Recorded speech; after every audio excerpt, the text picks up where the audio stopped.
mother and my grandmother were there at the very beginning from a campaign that was held. They then followed the church when it went to the main building. My mother was one of two sisters.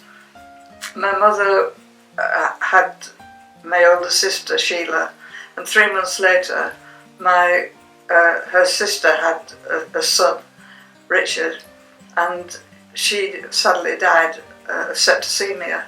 And then I realised that in these days she would have gone in hospital, she wouldn't have died. But it must have been a terrible shock to the family. Of course, no NHS, and I suspect that when Principal Jeffries came to York and was running services where he was praying for people who were sick, it would have attracted them and it would have given them new hope, as many people went and many people were healed.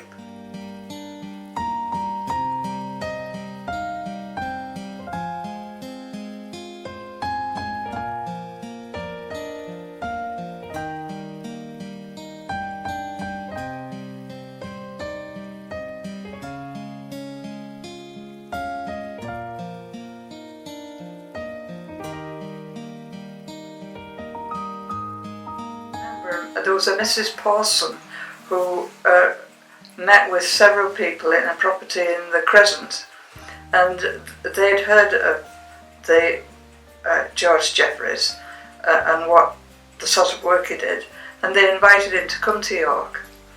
And he came to York and ran a series of meetings for 3 weeks in the exhibition buildings, which I understand was a very, very large building at the back of the art gallery. And many, many people went and became Christians. When I was born, I was taken by my mother to the church to be dedicated.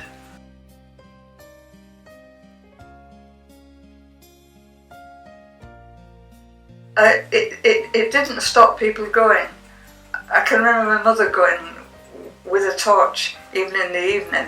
You had torches that were sort of part covered so that nobody could see the light, and she would walk in what then was pitch black darkness down to the evening meetings. And Sunday we all still carried on going to the church, to the Sunday school and morning service, and it was generally very, very well attended, continued to be well attended. As time went on, we also started to get people from the services, from the Army and Navy, well, mainly Army and Air Force,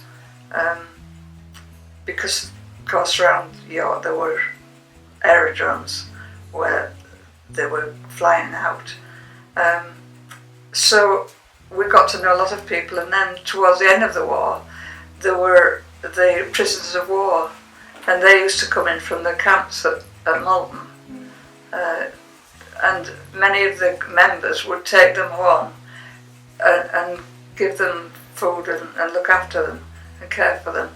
In fact, my friend who died recently was still receiving Christmas cards from one of the men in Germany who had gone to her home during that time.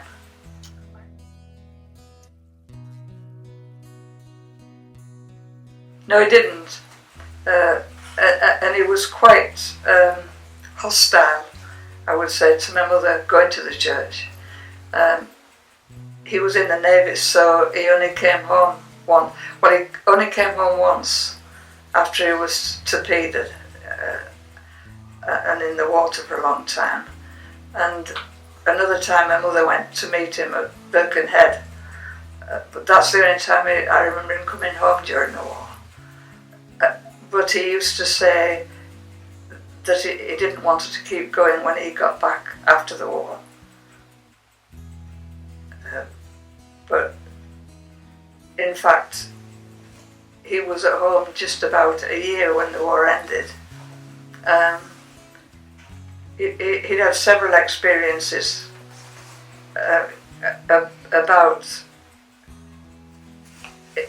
when he was actually after the campaign, before they moved into the church, my dad was diagnosed with tuberculosis, and he got to the point they took him in hospital and gave him only the weekend to live. And the church prayed during the day and through the night for him, and he was healed.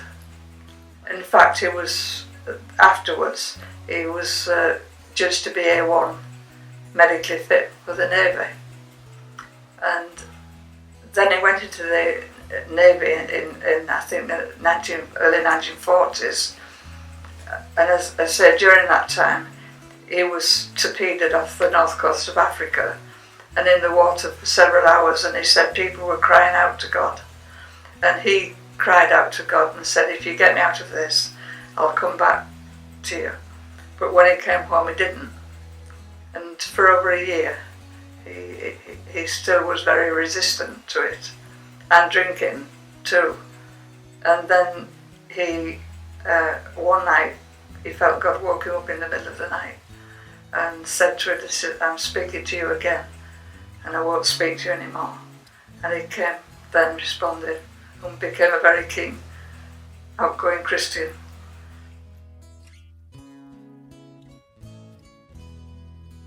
The main theme of Elim was they believed in Jesus Christ as Saviour, healer, baptizer in the Holy Spirit, and that he was coming back again.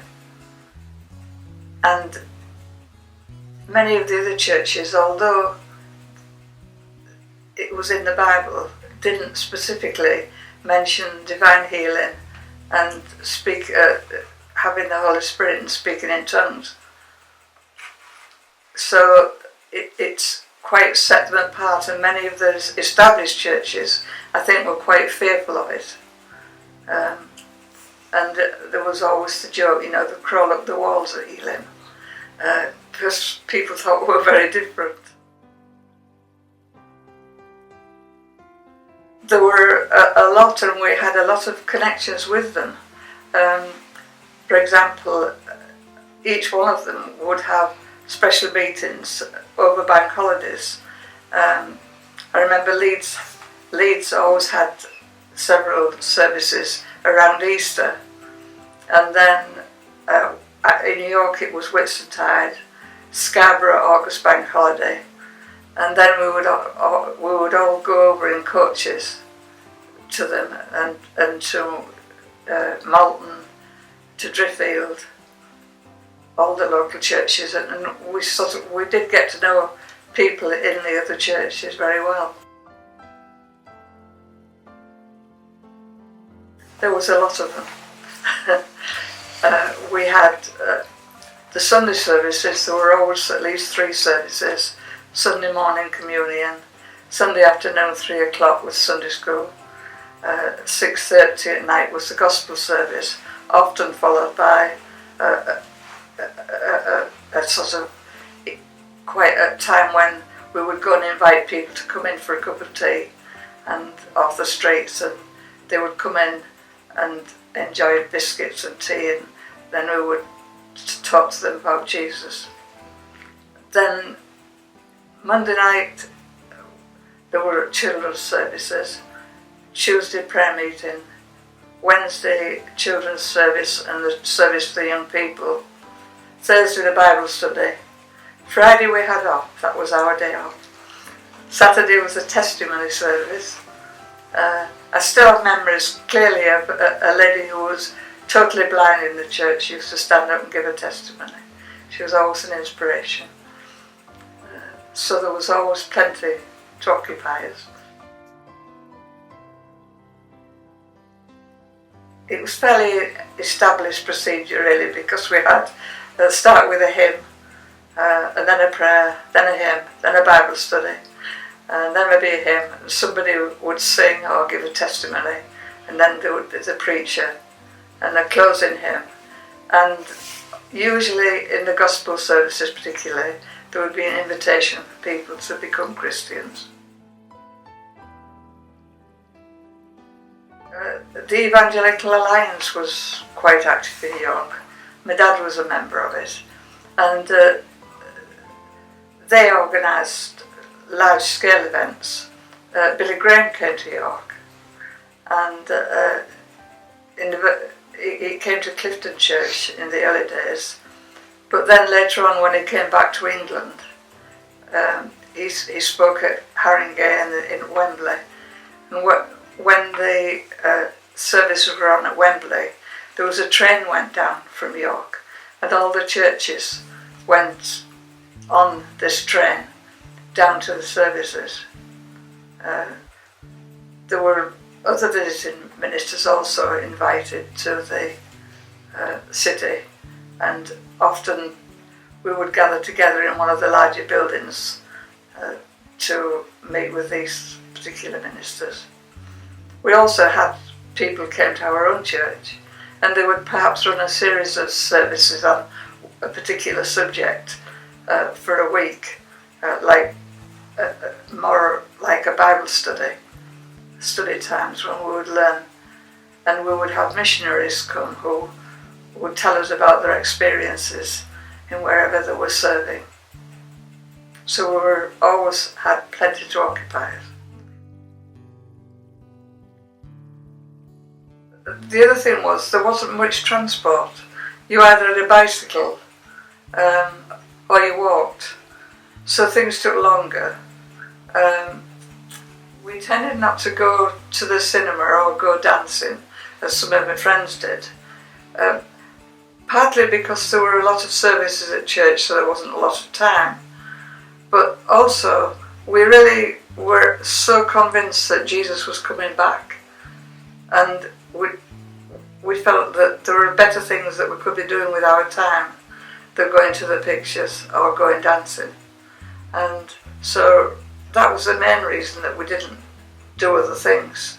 It wasn't, I don't think, I didn't feel that they were particularly sinful or bad things to do, but I just didn't feel I had the time to commit to them because there were other things I ought to be doing. We did have buses, of course, but going out at night, we usually went on our bicycles. In fact, at Christmas we would go out carol singing, and several of us played piano accordions, which we would take with us.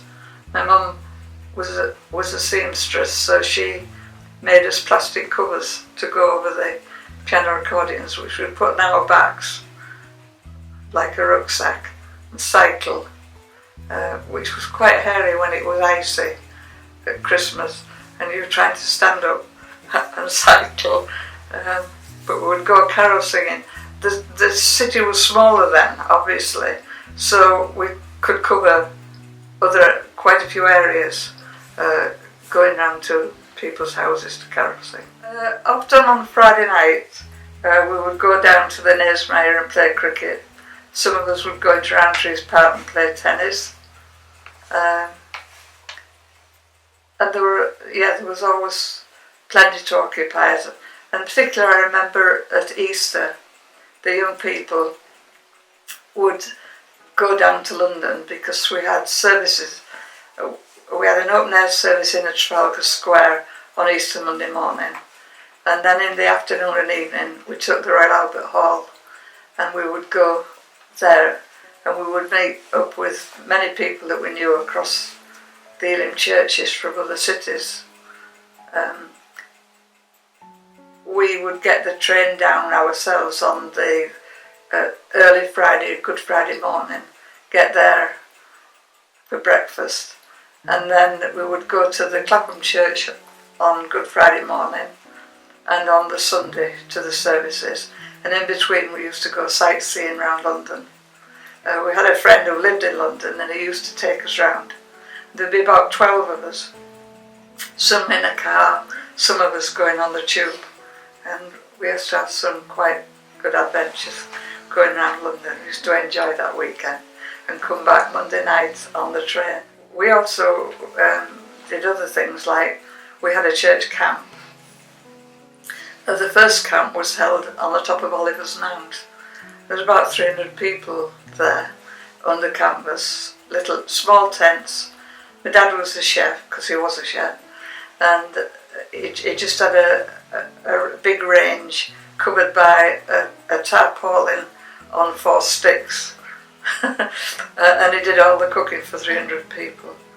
And I don't remember anybody really ever being ill or having any problems with food poisoning, and yet it was very basic. When we got there, we had to go and fill our, we had like these large sacking bags, and you fill them with straw and they became your bed.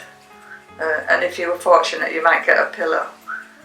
The toilets were earth toilets, just separated by a little bit of sacking for a minimum privacy.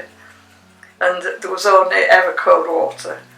You got washed in cold water and you washed up in cold water, which was more like soup before it finished. So it was quite basic. And then it moved down to Caton Bay, and each year I think we improved slightly. And it's still now, we're still holding a camp now every year, which it's changed its title a bit, but it's updated and called the Festival. At camp, we would have services, a service in the morning, usually for different age groups, and in the afternoon we were free to do what we wanted to do. We would play games, we would have races Sunday. Obviously people still played football, as they do. We would go down to the beach. We, I have to confess, would thumb lifts into Filey and stop cars, and they would give us a lift into Filey, because then if we saved our money, we didn't pay for our bus fares, we could spend it on going on the horses on the beach when we got there and having horse rides. So we would often go in there or into Scarborough. And we were quite near to Wallace's camp, and there was a shop there, so we could walk to the shop and back and treat ourselves to sweets, usually. So there was all sorts of things, and then on the last night I think we usually used to have a bonfire and all sit around the campfire.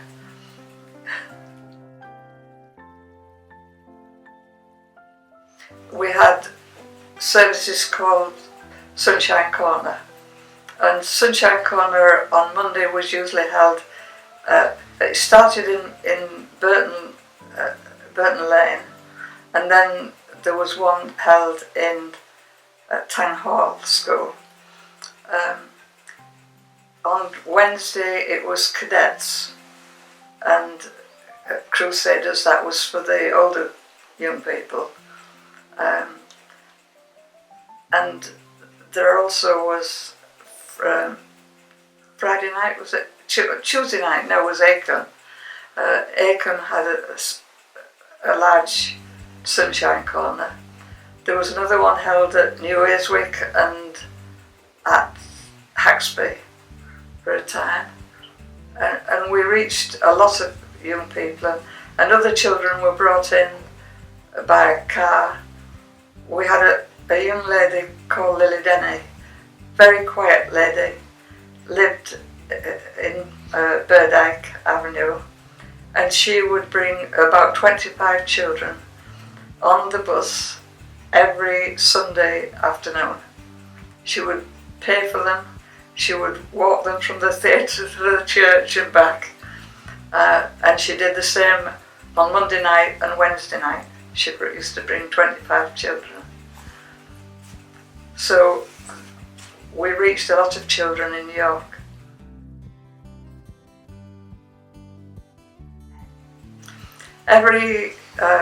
For every 3 or 6 months, the Crusader secretary, who was responsible for the services, would put up a chart on the wall, and what it said was that told you who would lead the service, who would open in prayer, who who would read the Bible, who would sing, who would give testimonies, and who would preach.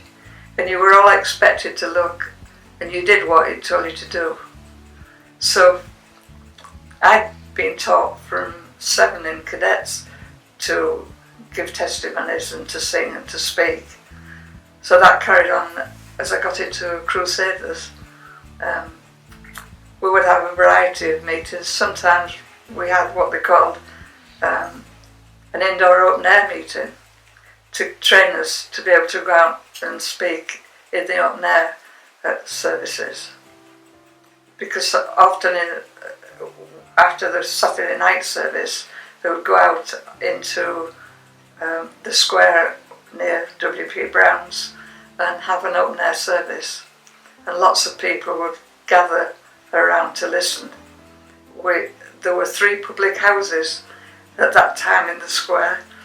We always used to get some support, with a question mark, from people who came out having probably drunk more than was good for them. But yes, and we would sing hymns. People would speak about their own experience of becoming Christians, and others would preach. And if you were stood round and the minister pointed to you, it was your turn, and you got up and did whatever he wanted you to do. It's really the personal relationship that I feel I learned to have with Jesus.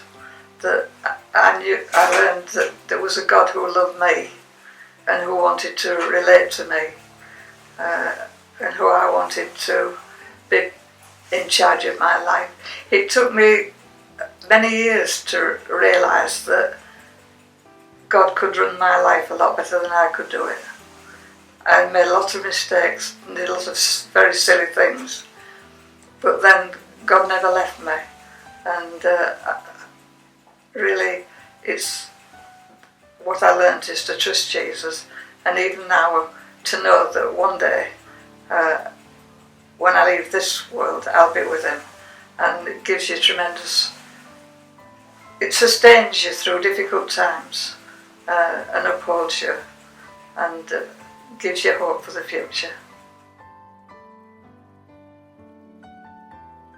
But I don't think change is a bad thing. I think change is something that we should welcome and accept. I had to accept it at work, and I see no reason why the church should be any different. I don't think the teaching of the church should change. I think that fundamentally stays the same and always will be the same. But I think the way that we communicate our faith and our teaching will change, and does change. And I'm just happy to see the new ways that things are done. I'm happy to see the new ways that we sing, and our music is different. Constantly new pieces of music that we sing. We don't rely just on the hymns of the past. We can sing about our own experiences, and that I think is good, and I welcome it. And I don't think we should ever be afraid of change. God doesn't change, but he can cope with any change, and so we should. I can recommend the Christian way of life to anybody. More than anything, and the older I get, the more thankful I am to having had a Christian mother who took me to church. At the time I didn't particularly appreciate it, and I suppose I found it a bit of a bind and thought that people who didn't have to go were having a better time than me. But I've learned different. I've learned that what I have is a deep peace and a deep joy that God gives me. And I'm amazed that even at my age I've got so many friends, people who come to the house, people who are able to visit, and in the church, and they're people of all ages, and they're an enormous blessing to me. And I just feel that I never feel alone, because I know there are people there, and God's always with me. And I've been married late in life, and I've been married 30 years. But just 3 months after we were married, Jack was diagnosed with liver cancer. And I remember saying to the nurses as I walked out of the ward, and they told me that they would give me support. I said to them, well, thank you very much, but we will be praying about this. And 2 weeks later, I was called to the hospital, and after Jack had had prayer, we learned that the consultant looked again and the cancer had gone. And so, you know, everyday life means that God has been there with me, and I can recommend the Christian life to anybody, because it is a place of commitment, but also great joy and blessing.